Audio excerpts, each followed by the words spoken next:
முதற் பகுதி ஜேஜேயின் வாழ்க்கை வரலாற்றை எழுத இளம் படைப்பாளி ஒருவன் திரட்டிய குறிப்புகள். நாவலின் மறுபகுதி ஜேஜே எழுதிய நாட்குறிப்புகள் பக்கங்கள். இவ்விரண்டும் இணையும் பொழுது ஜேஜேயின் செயல்பாடுகளும் அதற்கு காரணமான அவன் மன அமைப்பும் ஒருங்கே வெளிப்படுகின்றன. நாவல் உணர்த்துவது ஜேஜேயின் கதையே அல்ல, அவன் மீதான கூறிய விமர்சனமே ஆகும். இவ்விமர்சனத்தை முன்வைக்கும் படைப்பாளியை நாவலின் மையமாக திகழ்கிறான். தன் ஆதிக்கத்தை வாசகன் மீது கட்டமைக்கிறான். தமிழ் நாவல் மரபில் சாதனை படைப்புகளை நவீனத்துவமே தாங்கி வந்தது எனினும் நவீனத்துவ வடிவம் தேக்க நிலையை எதிர்கொண்டது. நாவல் ஒரு புனைகதை வடிவம். புனைவு பண்பே மேலோங்கி இருத்தல் வேண்டும். நவீனத்துவம் மனித மன உணர்வுகளின் நுட்பத்தை வாழ்வின் உண்மை தோற்றத்திலிருந்து துலங்க முயற்சித்தது. இதன் விளைவாக புனைகதை அதன் இயல்பான புனைவு பண்பை இழந்தது. செறிவான மொழி இயல்பான மொழியை இல்லாது ஆக்கியது. இதற்கு எதிராக கலகங்கள் வெடித்த பொழுது நாவல் மற்றும் ஒரு வடிவ மாறுதலை நோக்கி நகர்ந்தது. நாவலின் மேலெழும்பும் வாழ்வின் உண்மை தோற்றம் கேள்விக்குள்ளாக்கப்பட்டு மறுக்கப்பட்டது. நாவல் மீண்டும் புனைவு பண்பை மீட்க முயன்றது.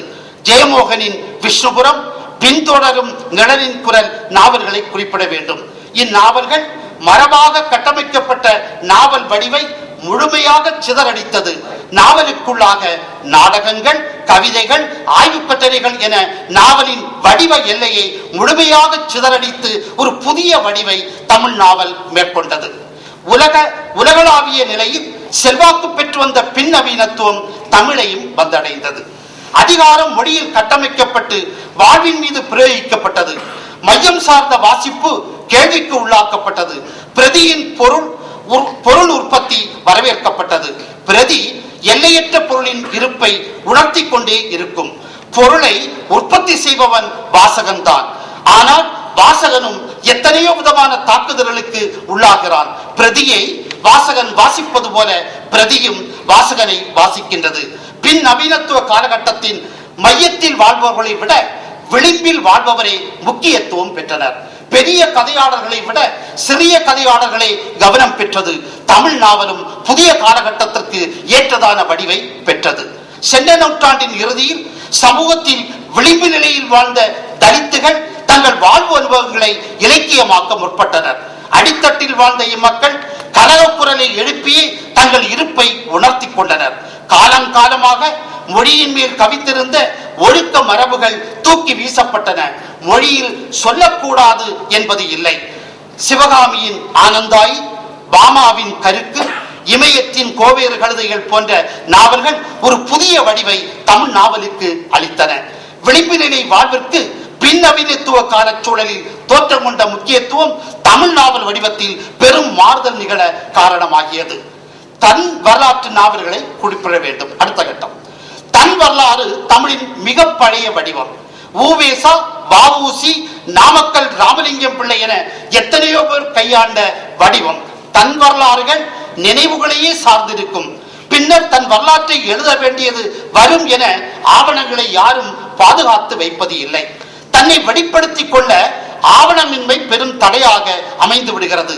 எல்லாவற்றையும் விட சாதனையாளர்களுக்கே வாழ்க்கை எனும் பெரும் தடை உள்ளது. இவர்கள் எல்லோரும் வாழ்வின் மையத்தை கண்டடைந்தவர்கள். அதிகார நாற்காலியில் அமர்ந்து கொண்டவர்கள். விளிம்பில் வாழ்வோருக்கும் வாழ்க்கை உண்டு. இவர்களை கவனிக்க யாரும் இல்லை. ஆவணங்களின் அவசியமும் இல்லை. தங்கள் வாழ்வை தாங்களே வெளிப்படுத்தியாக வேண்டும் என்ற நிலை. தங்கள் வாழ்வின் உண்மையை துலக்க உண்மை வாழ்வு இவர்களுக்கு பெருந்தடையாய் அமைந்து விடுகிறது. எனவே புனைவை எழுப்பி வாழ்வின் உண்மையை கண்டடைந்தனர். பாமாவின் கருக்கு இப்புதிய வடிவத்தை தமிழருக்கு அறிமுகப்படுத்தியது. பாமாவின் கருத்தை தொடர்ந்து அழகிய நாயகி அம்மாளின் கவலை வெளியானது. அழகிய நாயகி அம்மாள் தாழ்த்தப்பட்ட வகுப்பை சாராதவர் எனினும் ஆணாதிக்கம் மிகுந்த ஒரு சமூகத்தை சார்ந்தவர். பாரதா தேவியின் நிலாக்கள் தூர தூரமாய் மற்றும் ஒரு தன் வரலாற்று நாவலாக அமைகிறது. முற்றிலும் ஒரு கிராமிய வாழ்வை இந்நாவல் பின்புலமாக கொள்கிறது. கல்வியின் மேல் பேராசை கொண்ட பெண் கணவனை இழந்து விதவையான தாய்க்கோ குழந்தைகளை படிக்க வைக்கும் வசதி இல்லை. ஆண் குழந்தையை மட்டுமே பள்ளிக்கூடம் அனுப்புகிறாள். பாரதா கன்றுகாரிகளை மேய்த்து அதிலிருந்து பாடம் கற்றுக் கொள்கிறார். போராட்டம் நிறைந்த அவள் இளமை கால வாழ்வை இந்நாவல் முன்வைக்கின்றது. வாழ்வினை மறைப்பதற்கு ஏதுமில்லை என எல்லாவற்றையும் வெட்டவெளியாக்கும் நாவல் இது. அதே போல முத்துமீனாள் அவர்கள் தொழுநோயாளியாக இருந்த பொழுதும் கூட தன்னுடைய இளமை போராட்டத்தை மொழி என்கின்ற நாவல் மூலமாக வெளிப்படுத்துகிறார். அதே போல அந்த முத்தம்மாள் பழனிசாமி நாடு விட்டு நாடு என்று சொல்லக்கூடிய மற்ற தன்னுடைய அந்த நாவலில் ஒரு வரலாற்று நாவலாக அதை மாற்றி காட்டுகிறார். அதே போல என் பெயர் வித்யா என்று சொல்லக்கூடிய நாவல் திருநங்கைகளினுடைய வாழ்க்கையை கூறுகின்ற நாவலாக இருக்கிறது. முதலாக இத்தகைய ஒரு வாழ்வு, அந்த திருநங்கைகளை பற்றிய வாழ்வு தமிழில் பதிவு பெற்றுள்ளது. இவை அனைத்தும் தன் வரலாறுகளே, ஆனால் புனைகதை மொழியில் எழுதப்பட்டவை. இவை அனைத்துக்கும் இடையே ஒரு ஒற்றுமை குறிப்பிட வேண்டும். இவை அனைத்தும் பெண்களால் படைக்கப்பட்டவை. கவலையில் காலங்காலமாக மறுக்கப்பட்ட மொழி பீரிட்டு கிளம்புகிறது. பெண் வெளிப்படையாக எல்லாவற்றையும் மொழிப்படுத்துதல் என்பது தமிழில் காலங்காலமாக மறுக்கப்பட்ட ஒன்று. தொல்காப்பியத்தில் காமத்தை வெளிப்படுத்தும் உரிமை கூட மறுக்கப்பட்டது. மட்கலத்தில் நீர் பெய்தார் போல கசிந்து துலங்க வேண்டும். பாரதாதேவி அவள் வாழ்ந்த கிராமத்தின் பகல் நேர இரவு நேர காம வாழ்வை மறைப்பதற்கு ஏதுமில்லை என முழுமையாக வெளிப்படுத்துகிறாள். முத்தம்மாள் பழனிசாமி இதே உணர்வைத்தான் கொண்டு தன்னுடைய படைப்புகளை உருவாக்கி இருக்கிறார். ராஜ் கௌதமனின் சிறுவராஜ் சரித்திரமும் தன் வரலாற்று நாவல் தான். ஆனால் இந்நாவல் விளிம்பு நிலை வாழ்வையை முன்வைக்கிறது. எனவே தன் வரலாற்று நாவல்கள் விளிம்பு நிலை மக்களின் குரலாக எழுந்துள்ளது. பெரும்பாலும் பெண்களின் மொழியாக அமைகிறது. பெண் எழுத்தாளர்கள் எந்த சமூகத்தை சார்ந்தவர்களாக இருந்தாலும் அவள் விளிம்பிலேயே தள்ளப்படுகிறார்கள். இந்த காலகட்டத்தில் யுலிசஸ் போன்றவருடைய அந்த ஜேம்ஸ் ஜாய்ஸினுடைய யுலிசஸ் போன்ற நாவல்கள் எல்லாம் தமிழை ஆட்கொள்கின்றது. இதே சமயத்தில் எஸ் ராமகிருஷ்ணனுடைய உபவாண்டவன் நாவலை குறிப்பிட வேண்டும். உபவாண்டவம் மகாபாரத கதையை சமகாலத்திற்கு கொண்டு வருகிறது. தர்மன் அல்ல துரியோதனனே இங்கு தலைவன் வஞ்சகமாக கொல்லப்படுகிறான். தர்மனுக்கல்ல துரியோனுக்குத்தான் கோயில் உள்ளது. மகாபாரதம் முன்னிறுத்திய மதிப்பீடுகள் காலத்தின் முன் நிறுத்தப்பட்டு விசாரணைக்கு உள்ளாக்கப்படுகின்றன. ஜெயமோகனின் கொற்றவை நாவலையும் குறிப்பிட வேண்டும். ஜெயமோகனின் நாவலை புது காப்பியம் என்றே அழைக்கின்றனர். காப்பியத்தின் புற அழகை நாவலுக்கு பொருத்தி விடுகிறார். காப்பியம் பிறப்பிலிருந்து இறப்பு வரையிலான மனித வாழ்வைத்தான் பாட வேண்டும். கொற்றவையோ தமிழ் சமூகத்தின் பிறப்பிலிருந்தே கதையை கூற துவங்கி விடுகிறது. சிவன் இங்கு மனித வாழ்வின் ஒழுங்கிற்கு உட்பட்ட வடிவமே. சிலப்பதிகார கதை என ஒரு வரியில் சொல்லிவிட முடியாது. தமிழின் பெருங்கனவு நடைமுறை வாழ்வின் சூழலில் வைத்து விசாரணைக்கு உள்ளாக்கப்பட்டது. தமிழ் நாவல் இதுவரையிலும் கண்டிராத அந்த வடிவத்தை எட்டிவிட்டுள்ளது.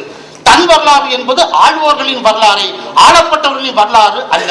அதிகார மையம் பெறும் கவனிப்பை அதன் மையத்தினால் நசுக்கப்பட்டவர்கள் பெறுவதில்லை. அரசியல் ஒருபோதும் நம் நாவல்களில் பாடுபொருள் ஆவது இல்லை. ஒரு சில விதிவிலக்குகளும் உண்டு.